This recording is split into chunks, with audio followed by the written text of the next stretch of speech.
ఇవాళ మనతో ఉన్నటువంటి స్పెషల్ గెస్ట్ తెలంగాణ ఉద్యమకారులు, మాజీ corporation chairman, BRS party senior leader, KCR గారి అత్యంత ఆప్తుడు, దగ్గరి మనిషి ఉండవరం దేవి ప్రసాద్ గారు ఉన్నారు. ముందుగా వెల్కమ్ చేద్దాం. జై తెలంగాణ అన్న. జై తెలంగాణ. జై తెలంగాణ. జై తెలంగాణ. జై తెలంగాణ. జై జై తెలంగాణ. జై తెలంగాణ. జై తెలంగాణ. అంటే ఇక మీకు అర్థమైపోయింది నేను ఎట్లా అడుగుతాను అన్నది. నీకు అడగడానికి హద్దులు లేవు, నువ్వు ఏదైనా అడగొచ్చు. ఏదైనా నా పర్సనల్కి సంబంధించి అవసరం ఉండి దగ్గర నుంచి పార్టీ వరకు ఏవైనా అడగొచ్చు. ఓకే, పర్మిషన్స్ ఇచ్చేసారు. డెఫినెట్గా అంటే ఇంటర్వ్యూ అంటేనే కుల్లా ఉండాలి. రాజకీయాలు సెట్ అయినాయా మీకు? సెట్ కాలేదు అనుకుంటున్నాను. క్లియర్ అనుకుంటున్నాను. రాజకీయాలు సెట్ కాలే. రాజకీయాలు అంటే ఇలా రెండు రకాలు ఉంటాయి ఇక్కడ. ఈ కాస్ట్లీ రాజకీయాల కారణం ఎవరు? సమాజం అధికారం కావాలి, రాజకీయాల్లోకి రావాలి, వచ్చి ప్రజలకు మనం అనుకున్నవి చేయాలన్నప్పుడు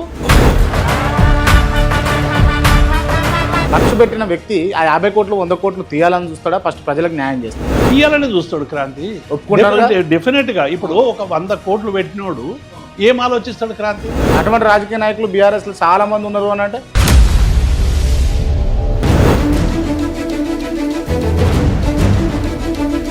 దేవి ప్రసాద్ సేవలను పార్టీ ఉపయోగించుకుంటుందా, పార్టీ సేవలను దేవి ప్రసాద్ ఉపయోగించుకుంటుందా? నా సేవలు పార్టీ ఉపయోగించుకుంటుంది. పార్టీ సేవలు నాకేం ఉపయోగపడతాయి క్రాంతి? నేను ఇప్పటి వరకు పార్టీని ఉపయోగించి ఏం చేసింది లేదు. బంగ్లా బాగానే కట్టిరు కానీ ఇప్పుడు మనం ఉన్నది ఈ బంగ్లా కట్టింది మెదక్లో ఇల్లు అమ్మిన క్రాంతి. చెప్తా నీకు డీటెయిల్స్. ఇల్లు అమ్మి 50 లక్షలు హెచ్డిఎఫ్సి లోన్ తీసుకొని కట్టి. బాగా ఆమ్దాని ఉంటుందట కదా బేవరేజ్ కార్పొరేషన్లో నా మీద అన్న కనీసం అలిగేషన్ వచ్చిన అంటే మచ్చలేని నాయకుడా దేవి ప్రసాద్?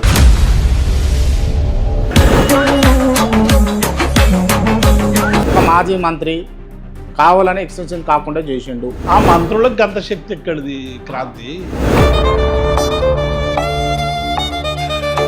ఇట్లా అవకాశాలు రాకపోవడానికి కారణం మీ కులం అని అంటే, ఉద్యమాలు చేసేటప్పుడు కులాలు గుర్తురావు, పోరాటాలు చేసేటప్పుడు కులాలు గుర్తురావు, అన్ని వర్గాల నుండి ఒత్తిడి ఉంటుంది కాబట్టి కులంకు సంబంధించినటువంటి ప్రస్తావన వస్తుంది. అది బీఆర్ఎస్ లో కూడా ఉన్నది, అంతటి ఉంటుంది. బీఆర్ఎస్ అతీతమా? ఏమన్నా అదేమన్నా communist party, socialist party?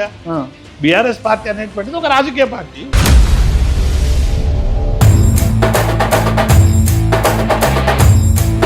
BRS పార్టీలో చిచ్చులు మొదలైనవి, ఇంటర్నల్ కుమ్ములాటలు అవుతున్నాయి అని అంటే, మా మొత్తం బీఆర్ఎస్ పార్టీలో కేసీఆర్ గారు నాయకుడు, కేసీఆర్ గారు సుప్రీం, కేసీఆర్ గారి మాటే వేదం.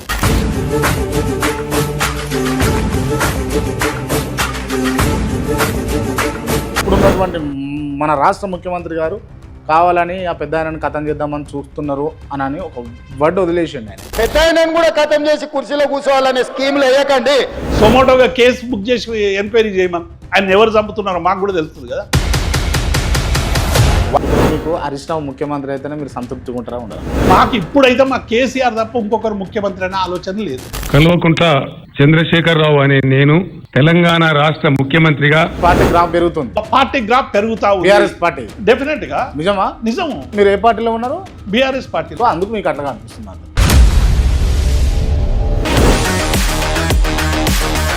ప్రతిపక్ష నాయకుడు ఎవరు? మీ నాయకుడు ఎవరు? కేసీఆర్. ఎందుకు వస్తలేరండి అసెంబ్లీకి? ఇప్పుడు అక్కడ ఏమైపోతుంటే నోటితో వెల్కమ్ చెప్పి నొసటితో వెక్కరిస్తున్నారు క్రాంతి. 4 ఇంగ్లీష్ ముక్కలు వస్తే ఒకవేళ హోటల్లో పనిచేయడానికి, ఆర్డర్స్ తీసుకోవడానికి పనికొస్తుండొచ్చు అధ్యక్ష. బట్ట షాప్లో బట్టల అమ్మనికి పనికొస్తుండొచ్చు. రేవంత్ రెడ్డి పరిపాలన బాగుంది, చాలా బ్రహ్మాండంగా చేస్తున్నాడు అని నేను అంట. మీరు ఏమంటారు దానికి? నిజంగానే ఒక మనిషి మంచి పని చేసిండంటే దానికి కొన్ని గీటరాయిలు ఉండాలి. ఏం మంచి పని చేసిండు? ఇలా హెచ్సిఈలో విద్యార్థులు 400 ఎకరాలు వాళ్ళ భూమి తీసుకుంటుంటే,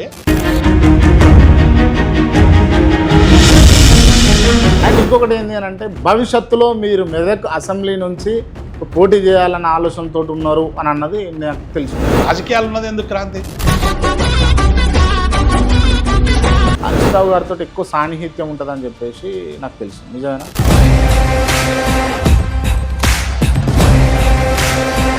ఏ విషయాలైనా మేము హరీష్ రావు గారితో చర్చించాల్సింది, హరీష్ రావు గారితో పనిచేయాల్సింది డెఫినెట్గా ఉంటుంది. కాబట్టి హరీష్ రావు గారితో ఎక్కువ ఉండడానికి అవకాశం ఉంటుంది. వ్యూహరచన కూడా మీరే చేస్తారట కదా?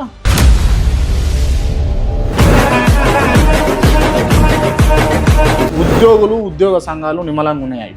లేరు క్రాంతి. ఎందుకంటే ముందుగా తెలంగాణ తొలి ముఖ్యమంత్రి కేసీఆర్, సాధ్యం కాని దాన్ని సుసాధ్యం చేసేటువంటి గొప్ప రాజనీతిజ్ఞ. రేవంత్ రెడ్డి, ఇచ్చిన అబద్ధాలకి అంబాసిడర్. కేటీఆర్, అద్భుతమైనటువంటి మేధో మదనం చేసేటువంటి నాయకుడు. Harish Rao, trouble shooter. కోమటిరెడ్డి వెంకటరెడ్డి, చెప్పేది ఒకటి చేసేది ఒకటి. ఉత్తమ్ కుమార్ రెడ్డి, రాజకీయాల్లో ఉత్తముడు, ఆచరణలో శూన్యం. దేవి ప్రసాద్, ఉన్నది ఉన్నట్టుగా చెప్పే కుల్ల నాయకుడు. క్రాంతి, అద్భుతంగా అన్ని విషయాలు లోతుల్లో నుంచి తీసి ప్రజలకు అందించేటువంటి గొప్ప జర్నలిస్ట్.